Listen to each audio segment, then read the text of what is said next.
from where I sit, things have gotten worse, not better, relative to where we were in 2010 when the Affordable Care Act was first put into law.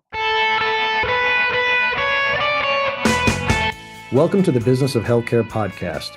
From the Center for Healthcare Leadership and Management at the University of Texas at Dallas, Naveen Jindal School of Management. Here at UT Dallas, we bring together business heads and other thought leaders to help navigate the challenges of our rapidly changing, increasingly complex healthcare ecosystem. I'm your host, Professor Dan Karnuta, Director of the UT Dallas Professional Program in Healthcare Management. Be sure to subscribe on Apple Podcasts, Spotify, or your favorite podcasting app to ensure you don't miss any future episodes. You can also join us online at businessofhealthcarepodcast.com. Today, we'll be returning to the often discussed topic of value-based pricing in healthcare. Value-based pricing, or VBP, the concept has been around for decades, but was really brought into focus by the Affordable Care Act, which itself is over a decade old. It's easy to conceptualize. Pay for healthcare based on quality and efficiency of the care that is delivered, rather than just paying for everything that's encountered with a doctor, hospital, or other healthcare provider, regardless of the outcome. But it's far more difficult to put into practice, which has made VBP an ongoing discussion topic for providers, payers, and policymakers. Today, we're fortunate to have returning from episode 27 as our guest, Rita Numerof, an internationally recognized consultant and author with over 30 years of experience in strategy development and execution, business model design, and market analysis.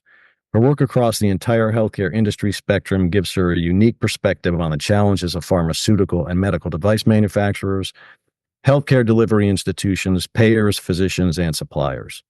Dr. Numerof has served as an advisor to Congress on issues related to healthcare reform, and she authored the Heritage Foundation's policy paper, Why Accountable Care Organizations Won't Deliver Better Healthcare and Market Innovation Will. She's the author of 6 books, including Bringing Value to Healthcare, Practical Steps for Getting to a Market-Based Model, which outlines a market-based model in healthcare focused on transparency and cost and quality, and payment connected to outcomes that matter. These themes are reflected in her bi-weekly column for Forbes. Dr. Numerof is the co-founder and president of Numerof & Associates, based in St. Louis. The firm is a strategy and implementation consultancy focused on industries in transition. Rita, thank you for being with us again today, and welcome to the Business of Healthcare podcast. Thanks, Dan. It's an absolute pleasure to be with you again. Let's start by learning a little bit more about your firm and what you do. So beyond what you graciously described about the company, we literally work with industries in transition. So if you think about companies that are going through massive change because of one of 4 factors, they're either dealing with major changes in the regulatory environment, or they're dealing with changes in the competitive landscape, so that they're dealing with not-in-kind competition, or they're dealing with changes in technology, which in the case of healthcare allows care to be delivered in very different settings under different auspices, often in a patient's home. Or the 4th factor is that they're dealing with a change in market expectations. When you have one of those 4 factors, it creates the conditions we've called transition. And when that happens, it forces even leading organizations, regardless of the industry, to step back and challenge fundamental assumptions about their business models, how they go to market, the nature of their products and services, the competencies that they have within their own teams. It is wrenching change, and most organizations, particularly if they're doing well and the cash is flowing, tend to hold on to the current model, and they don't make the kinds of investments that are needed as the market that they're working within begins to change.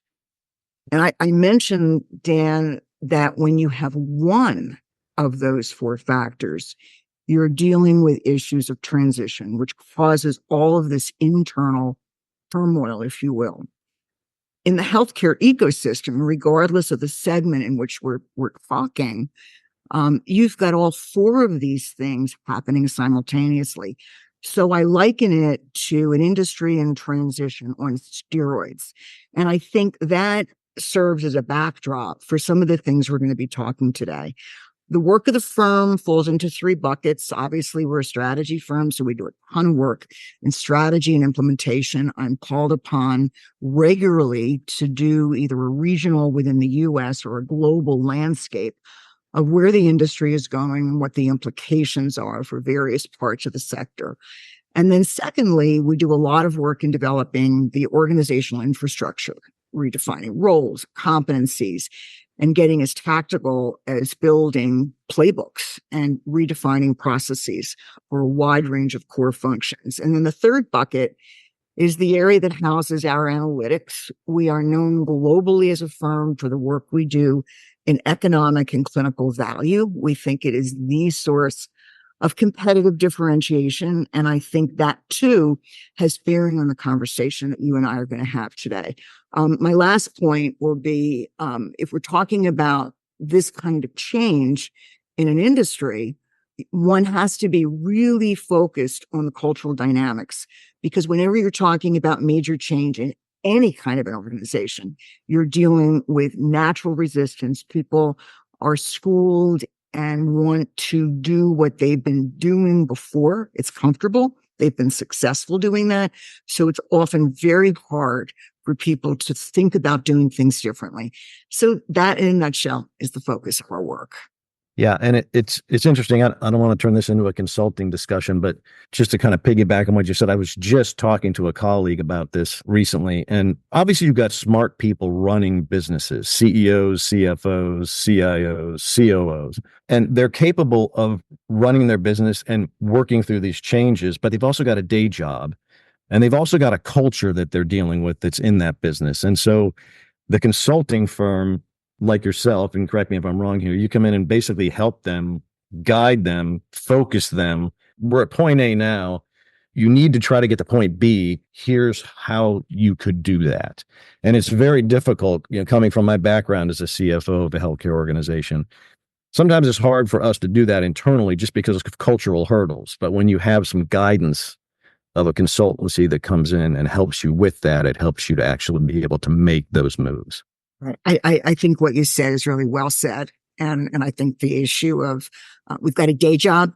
There are things that we need to do to run things, I think is really critically important. The other side of it, it's often helpful to have an external partner that you trust, who understands the ecosystem and the changes and can help you anticipate where that market is going. And so it allows one to challenge assumptions that one might have and to pressure test what's going to work, what's not going to work. And as you said, get from point A to point B and beyond. And value-based pricing is one of those things in the healthcare space specifically that's putting pressure on management of all sides of the healthcare industry to make changes or react to changes that are happening. So the value-based pricing model in healthcare is easy enough, like I said before, to conceptualize. I mean, if we compare it to, say, your car, if your car breaks down, you get some quotes from different mechanics. You take a look at those quotes for pricing, but it's not always price. You can also look at quality, reviews, word of mouth, that sort of thing. And you choose your mechanic. The mechanic does the work and you pay them for what they've done. But if they don't do the job correctly, you don't pay, or they have to continue to work on it until they do get it done. That's not how we live in the healthcare space, which frustrates all of us. But part of it's because it's our body and we don't know what the doctors know. Our car is a little bit different for us. We can tell if it's not working right. It's not quite so easy in healthcare. We live in a largely fee-for-service healthcare pricing world today, where we go see a doctor or we go to the hospital and we get a bill and we pay it. And then we might get another bill from another clinical body that saw us. And we're like, where did this bill come from? Well, that's from the anesthesiologist. That's not the doctor that actually did the procedure. And you've got to pay that as well. In a nutshell, it's confusing for us, the patients, because it's fee for service. We pay for everything that the physicians or the providers do for us. Whereas in a value-based pricing world, we look at metrics like quality. We base our payment on the quality of the care or the outcomes that we received. Or at the primary care level, we'd look at a population.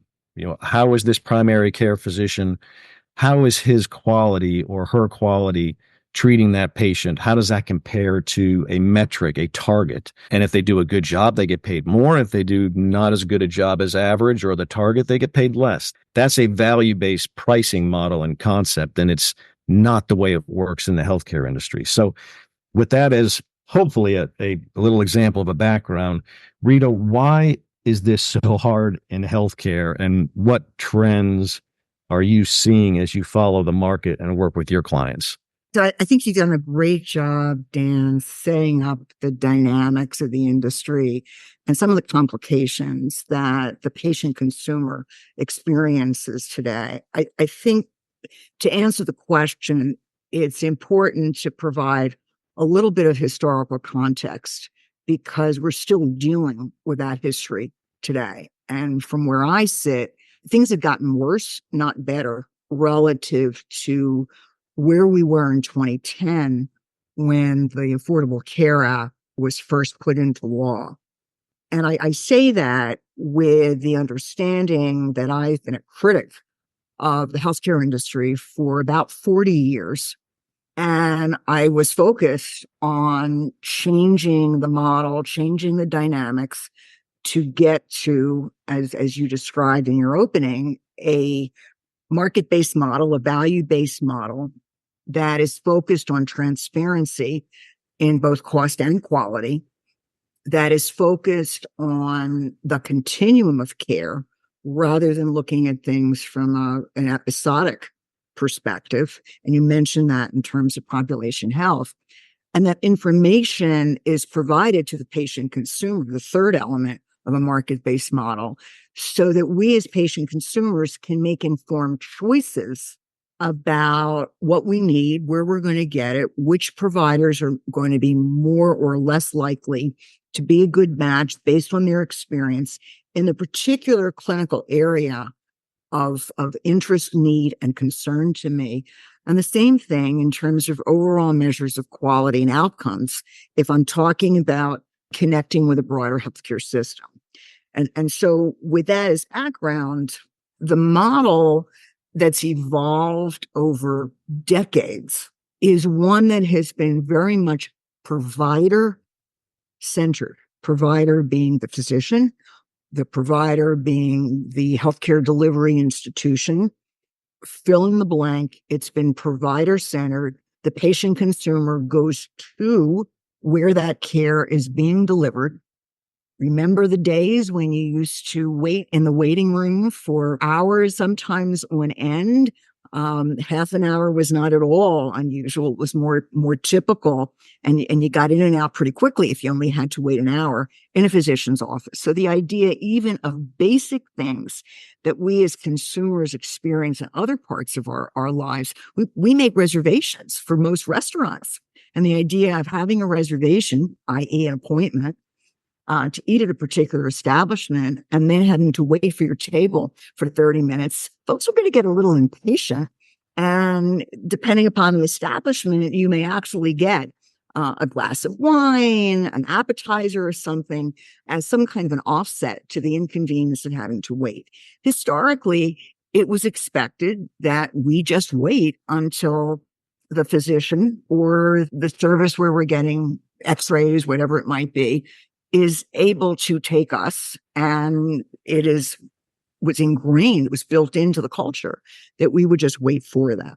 There are institutions, healthcare delivery institutions, that have on billboards that the average wait for an ER visit is 5 minutes or 10 minutes or whatever.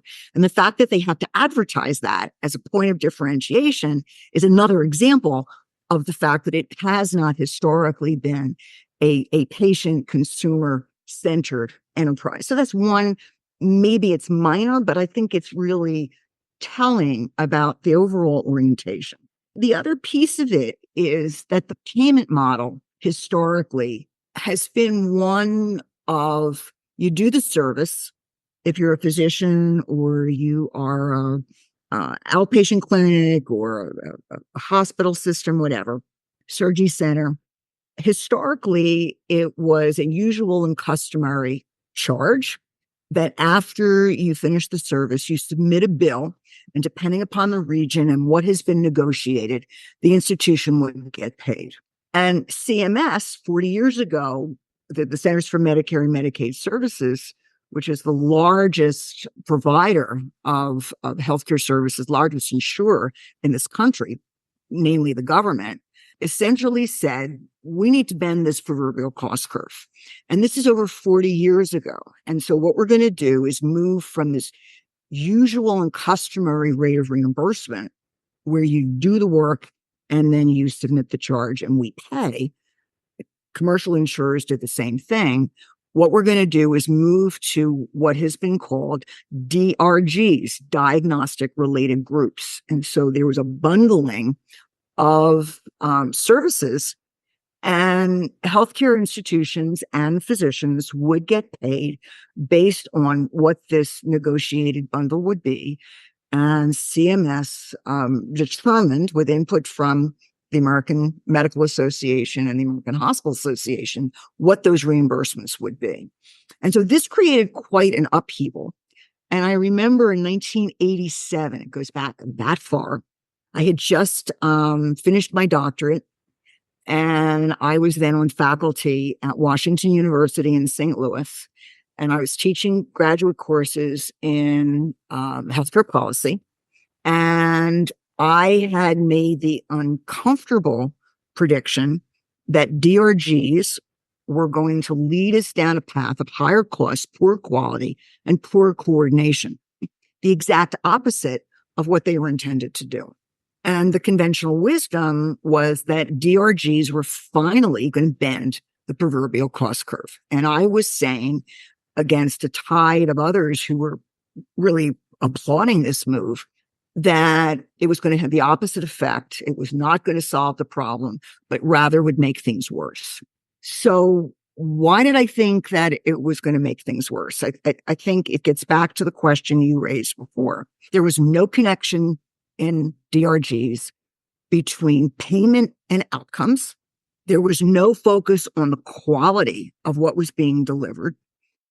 And now there were incentives to, yes, bundle up and do prospective payment so that people knew what they would get. But now there were more incentives to begin to cut corners. And so things related to social services and social determinants of health, where you had people within hospitals, social workers, psychologists, psychiatric nurses, a whole variety of others, who were really focused on what happens to that patient after he or she leaves the institution. What kinds of services are in the community where they might get hooked up if they're having financial issues or housing issues or food issues? Even back then, there were services that were engaged in the community that the government was typically subsidizing, because these were social services agencies, not coordinated, but they were in place and they did things to some extent across the country. And so what happened, because hospital systems, CFOs like you, Dan, who were more concerned about what their job was, which is ensuring the well-being financially of the institution, and they had to do that. I'm not criticizing that focus, but if they didn't look at what happens outside the walls of the institution. And so little by little, those non-reimbursed, non-essential physical services that were being offered that focused on the continuum of care were slowly being ratcheted back until, in a lot of situations, they were essentially eliminated. And we had a split between physical health and behavioral or emotional health, mental health. And fast forward, guess what's happening? Particularly exacerbated by the pandemic, everybody's all up in arms now about our lack of attention to mental health services in this country. Well, they should be concerned about that, because the entire field was essentially decimated, in part because there was no money devoted to those particular services because they were seen as non-core and non-essential. So DRGs over time got more complicated because individual institutions were interested in, how do I continue to make more money within the current system? There were rules put in place in 2010 under the ACA, the Affordable Care Act, that were to, quote, encourage, end quote, these healthcare delivery institutions to begin mapping quality outcomes to the payment that was delivered. You would have thought that this would have been welcomed, given that these institutions across the board claim that they are patient-centered and concerned about outcomes. And the fact that it didn't get focused that way says that there is something else fundamentally that's going on within a lot of these institutions that is not really focused on that patient experience and reimagining what they need to do within the healthcare system.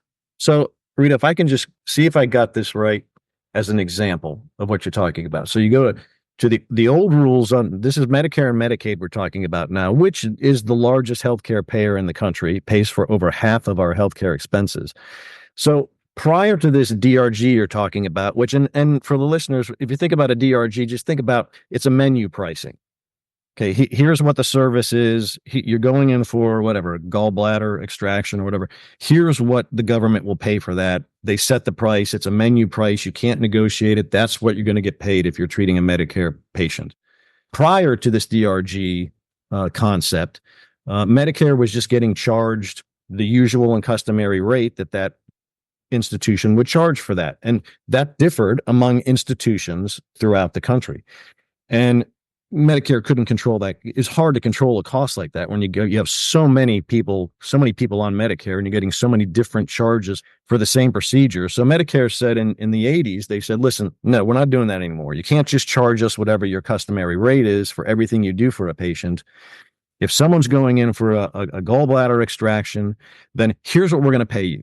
It's a fixed fee. It's what we call a prospective fee. And we don't care what you do for that patient. You know, when they're discharged, here's how much you're getting for that procedure. And so if you now think about being in charge, being the business leader of a healthcare institution that has that kind of pricing, it's a fixed price. So as a CFO or as a CEO or as a business leader, we're trained to say, okay, how can we make the most money now? We have a fixed price. So now let's look at the services we provide. Because we can't charge the government now for every single service we provide for this poor patient. We're just getting paid one amount at the end when we discharge the patient, and we know what that amount is. So let's start cutting things that maybe we used to do for that patient that aren't absolutely necessary, like a mental evaluation maybe, or little things along the way. And what's going to happen? Well, your profit's going to get better because you're cutting costs, but the quality of that patient's care may not be getting better. It may be getting worse. And so that's when we went from a charge for every single thing you do for that patient along that trajectory of their procedure to a fixed price for that procedure. Yes, it helped Medicare control the cost because they knew how much they'd be spending now for the procedure, but it also incented management to be as efficient cost-wise as possible, which may have cut quality. I think you did a nice job summarizing it with a caveat, Dan. The issue was that there was no connection between the payment in a DRG and the outcome that was achieved.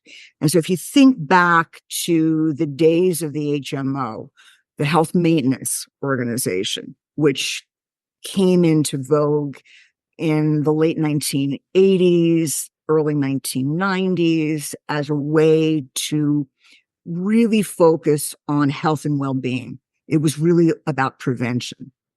The HMOs, like what we're talking about with the DRGs in the hospital situation, had no connection between payment and outcomes. So just like in DRGs, where ironically there were incentives to do more DRG-based services, not less, but more, because you got paid now on a DRG integrated basis, there were incentives implicitly built into the HMO where these institutions could do better by doing less, doing better financially by doing less service.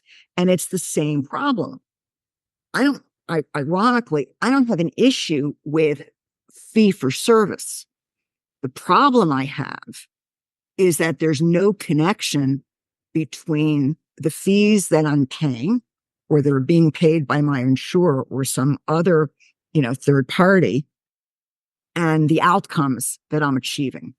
And there is no focus on a trend analysis of how does this institution deliver care and produce outcomes relative to similar organizations across a wide range of people, wide range of populations, however you want to define them.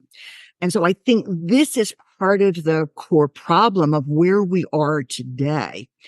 And what we're talking about, you and I, are the really problematic, I'm going to call them unintended consequences of legislation that's put in place with, let's say, good intention, but not really understanding what it is they're legislating. And they don't really understand some of the fundamentals of human behavior and then writ large organizational dynamics. And because there is no understanding of that, the things that you and I understand that we're talking about today that make a ton of sense to both of us are elusive to them. And so that they focus on some of the nits and grits of specific legislation and don't really understand how this is going to play out in terms of incentives. And so today we are actually paying more than we did even in 2010. The outcomes in a lot of cases are worse than they were in 2010. And we have spent millions upon millions of dollars, turned the healthcare delivery system upside down, facilitated an unbelievable level of consolidation under the guise of, well, we need to consolidate to be able to manage populations better, which, wink, wink, behind closed doors was really an effort to control and negotiate more favorable terms with various insurers. More physicians today are employed by healthcare systems or insurance companies and others than we have independent practitioners.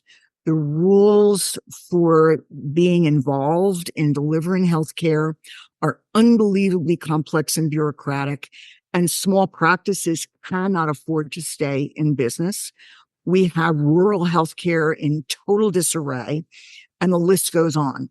These were not things that our legislators intended to have happen as a result of the legislative efforts over the last 10, 15 years, but they were predictable because of some of the things you and I were talking about before. This episode is brought to you by the Center for Healthcare Leadership and Management, the definitive resource for healthcare management education in North Texas. The center is based in the Naveen Jindal School of Management at the University of Texas at Dallas. It plays a unique role in training the next generation of healthcare leaders to meet local, regional, and national demands. The Jindal School uses its strengths in accounting, administration, finance, marketing, and information systems to educate highly qualified personnel for healthcare administration and executive leadership positions. The center is home to 7 healthcare leadership and management programs, including undergraduate and graduate programs, as well as executive programs for physicians and working professionals.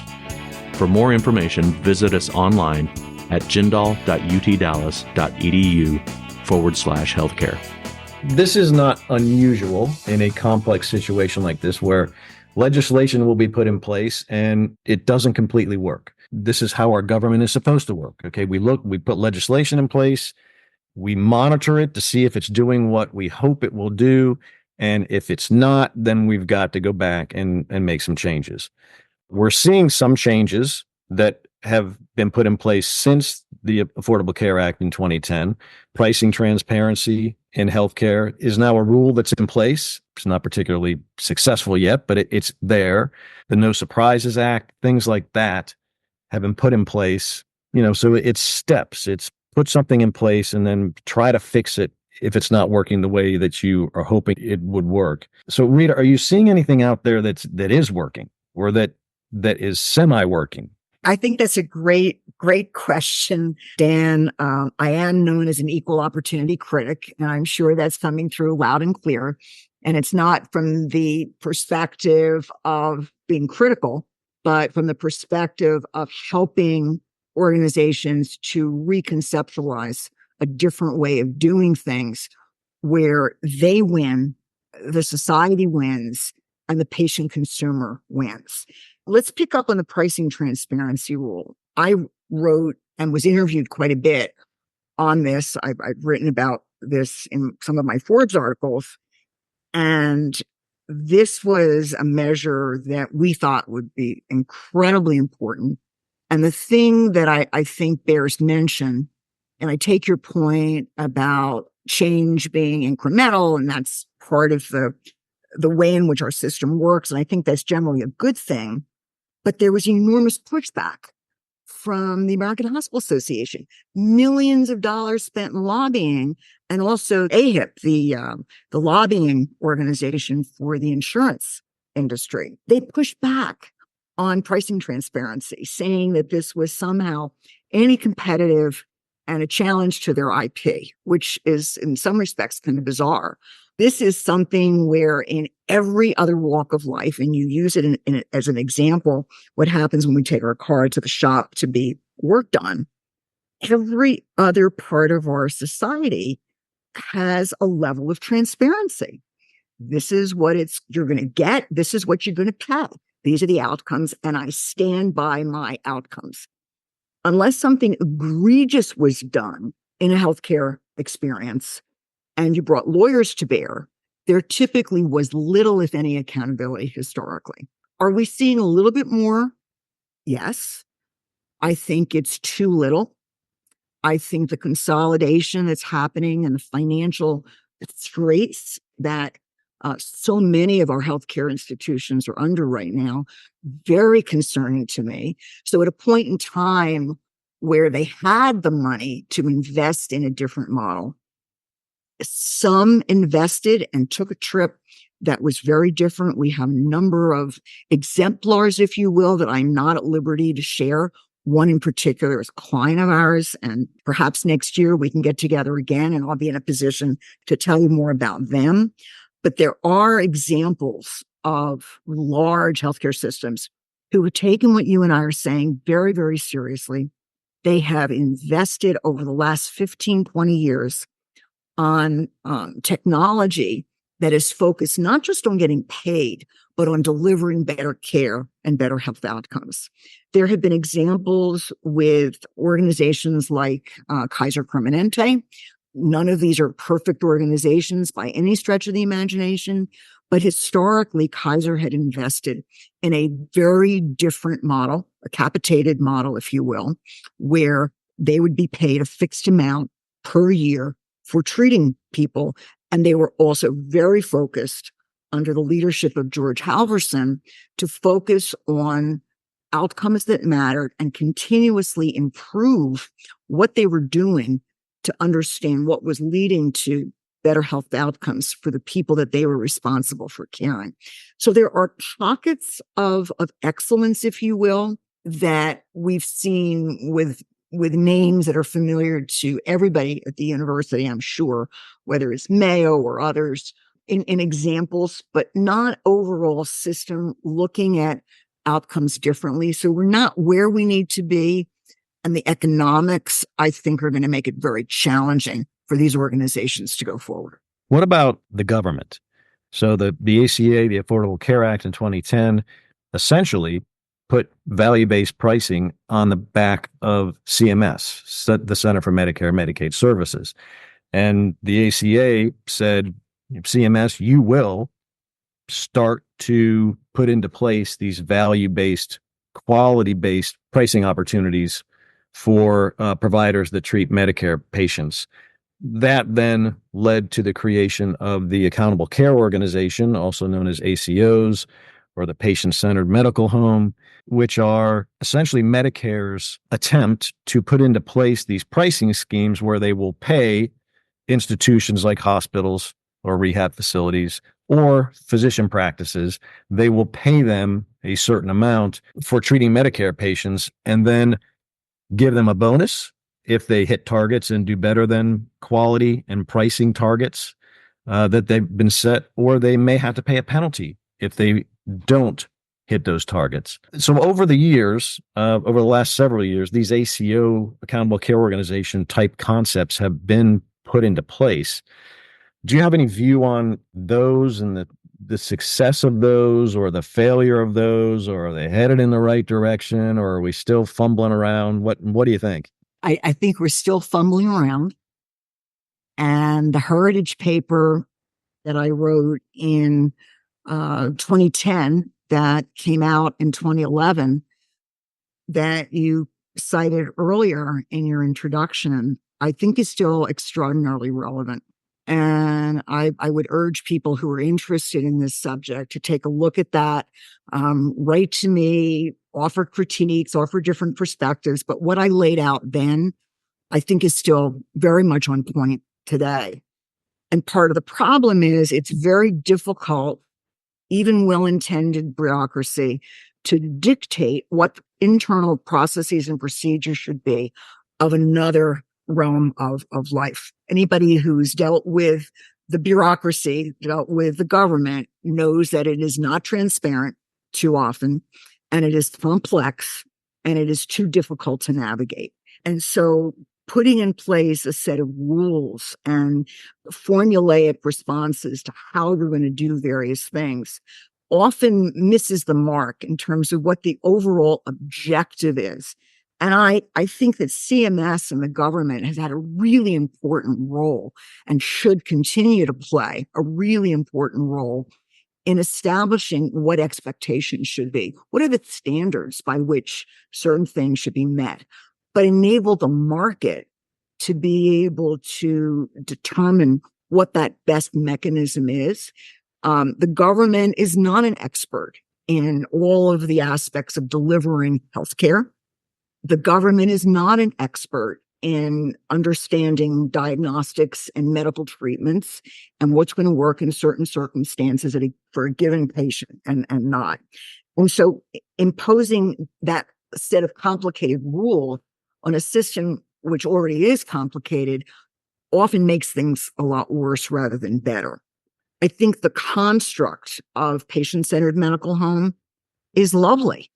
It has not led to the kinds of outcomes that were intended, I think largely because of the bureaucracy that we're talking about here and the level of minutia. It's very difficult to pay for minutia relative to overall end outcomes over a much longer period of time. If you're thinking about designing a process, you want to design an integrated process. Let's go back to your car analogy. If somebody wants to design a car, we need it fit for purpose. And just because you develop wonderful steering columns and I develop wonderful doors and windows doesn't mean at the end of the day that we conclude all of this together with brakes and engine and spark plugs and a variety of other things. And at this point, I'm getting out of my comfort zone in terms of building cars, that we're going to have something that's going to work. There has to be an overall design. There has to be a fit for purpose design. And then the elements that are part of it need to fit together. And what's happened, and what I was trying to describe before, is we focused on the minutia rather than stepping back and understanding more at a macro level, what's the problem or set of problems, plural, that we're trying to solve, anticipate the unintended consequences, and then what do we need to design to allow us to get from point A to point B? So I think we're still struggling. We do an annual survey in our company of the state of population health in the United States. And most of the participants over time, we've been doing this for about 10 years, most of the participants have been engaged in some aspect of ACOs and patient-centered medical homes. So they themselves, as institutions, have more experience with these value-based pricing, outcomes-oriented programs. And when we look at that data, which you would expect would skew to be more successful in these areas, we find that somewhere in the neighborhood of 10 to 15% of their total revenue is at risk. And when we mean at risk, we're talking about taking advantage of upside potential and potentially downside. Most of the at risk is the upside. So the consequences for not performing are still not built into the mindset, if you will, of most of these institutions. They believe that value-based pricing and population health is core to their future, but most of them have not yet built in the systems to be able to manage their core internal processes of delivery and manage variation in cost and quality and ensure that they are able to engage in the kinds of dialogue that's necessary if you've got outliers in whatever part of your institution that need to be brought back under control, if you will. And until they're able to do that and have tough conversations and make sure they have the tools and infrastructure to get to these outcomes, they will continue to struggle. So when you talk about patient-centered medical homes, just for, again, the listeners out there, I'll try to do a very high-level description of what that means. And it's very complex, as Rita said, which is part of the problem. But the concept is one of population health, where a primary care physician will treat a certain number of Medicare patients as their patients. And instead of the government paying that provider, that primary care physician, every time that patient comes to their office for whatever, a physical exam, or this hurts, or I've got a cold, or whatever it is, instead of paying them every time that the patient comes to the office, the government will pay them, the provider, the physician, what's called a capitated payment, which would be a certain fixed amount per month for every patient, every Medicare patient that doctor has. And that's the payment that the doctor receives. It's then the doctor's responsibility to coordinate the care for that patient, to see that patient when they need to be seen by the primary care physician, and determine whether that patient needs to see a specialist, and then refer them to a specialist, and just basically control the whole health of that patient through the whole continuum of care. And if that physician does a great job of treating those patients and is incented to keep those patients healthy, because the less time they see those patients, the better, because the doctor's still getting paid the same amount per month for that patient every month, regardless of if they see that patient or not. So if they can keep that patient healthy, then they'll make more money. They won't have as much expense. And they may even get a bonus at the end if their whole population of Medicare patients ends up with better quality scores and costing the government less than some target the government sets. So that's the difference between value-based pricing and just paying a physician for every encounter they have with a patient. But there's a lot of complexity in what I just said. How do you set those targets for the bonus and the penalty? And how, like Rita just talked about, the IT infrastructure. That physician practice now has to have the ability to communicate very quickly with other providers, with the specialist, or with a hospital, or with a rehab facility. And they have to be able to track that patient's care and the quality that patient's getting. And, a lot of physician practices just don't have that technology to be able to track that type of quality throughout the system. So it's really, really complex. These things, they tend to make sense on paper, but trying to get them implemented is very, very difficult to do. So Rita, I'll ask you a question. Just, if you backtrack 20 years or whatever, and is there anything any one or two things or more that you would have done if you were the overall czar of healthcare in the United States? It's so complex. How do we get from the mess we have now to where we want to get to, which is this population-based health type of concept? Is there anything that we should do or be doing or thinking about doing to help us get there at some point? I think there are a couple things. One is to be aware of what's the overall goal. What are we trying to achieve, and make sure that we don't lose focus on that, and that bureaucrats restrain themselves from getting into the weeds and being too prescriptive. And so if we're focused on outcomes that matter with transparency, so we're engaging the patient consumer very differently and insisting on that, that's a very easy thing to do, with all due respect to the American Hospital Association, the American Medical Association, that push back on some of those things that are such fundamentals to everything we do in our society. We engage an educated consumer differently. And I have been an advocate for people to be knowledgeable and more comfortable in asking those simple questions of whoever it is that they're engaging in the care of them. And it's a partnership, because physicians will say, I don't have any control over you, the patient. You get to make choices about how you're going to live your life and whether you're going to abide by the prescriptions and the medical advice that I, for example, might be given. And so an informed consumer, patient consumer, is absolutely critical. Asking questions and feeling empowered to ask questions, silly questions, are incredibly powerful. And I think that's really important. And on the societal side, I think patient consumers need to be knowledgeable about the overall system and insist on those outcomes that they know intuitively make sense, and not just leave it to the bureaucrats. And I think we will begin to make some of the changes that we need to. We have to do better in this country.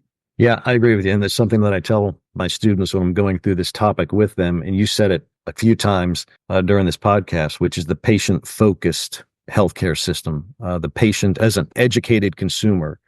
You know, when we go to buy a television, we hit the internet and we do a lot of search on what's the best one, what's the best quality, what's the best price. We can't do that in healthcare today with the system that we have. And we're not up in arms about it as consumers because it's just something that has always been there and we've lived with it. And so until we as consumers start to demand these type of things Rita's been talking about, it's going to be hard to get any traction on change. But as soon as we start to demand it, it's really tough. It's just the system's not out there right now. I think, Dan, is another element to put on the table. There are databases and there are reports. I don't know the extent to which you're familiar with the publication called On Health that's put out by Consumer Reports. And so probably about 15 years ago, they made a ton of investments in getting information around the country based on publicly available information that is out there, with guidance also about the kinds of questions that patient consumers should ask, even about whether or not they need surgery. And so there are publications that are available. CMS has put information on their website. And so increasingly we are seeing more and more available. And I think, to your point, we need to demand more.